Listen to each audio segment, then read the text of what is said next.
everybody. So I'm here at the Bergse Maas, which is one of the lower stream directions of the Meuse River in the Netherlands. And behind me you can see Clara. Clara is a student doing her research on the Drinkable Rivers measurement kit because we really wanted to know how to compare the Drinkable Rivers measurement kit with other citizen science measurement kits and of course related to more regular and professional measurement devices.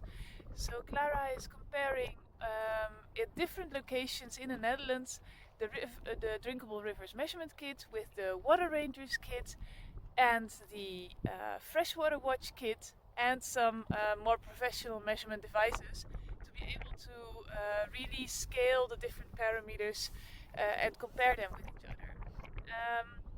And then of course to really give an advice on maybe in what situations which ones are good, but mainly also to be able to compare the resulting data that comes out of the different kits.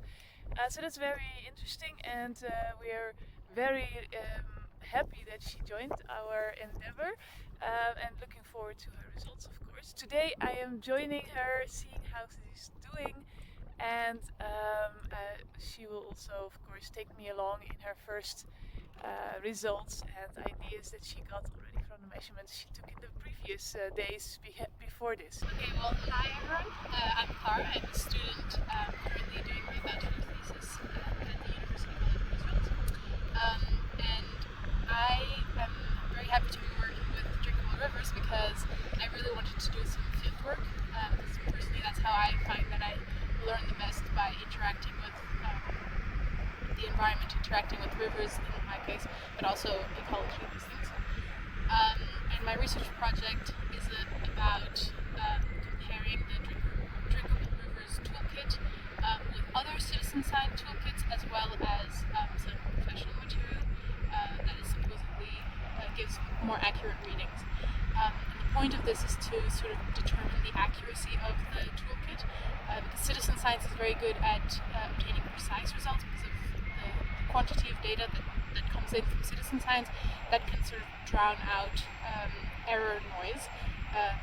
But if the toolkit itself is not accurate enough or doesn't have a certain level of accuracy, then this can make the readings, the validity of the readings not so good. So this is what my research project is. And are you enjoying it a bit? Yeah, I'm loving. As I said, I was very happy to find a group that was, well, in this case, Drinkable Rivers, to let me work outside, because that's definitely the thing that I wanted to do. So I'm extremely happy to be able to have this opportunity. And personally, I find it super fun to be able to have an excuse to walk around, well, drive around, find different places, test different waters. And also with the measurements that I've seen, I can already see the effects of agricultural land on the water as opposed to having a natural reserve that definitely influences the quality of the water. And this is something that I sort of knew but had never really seen, and through this research I can see it now.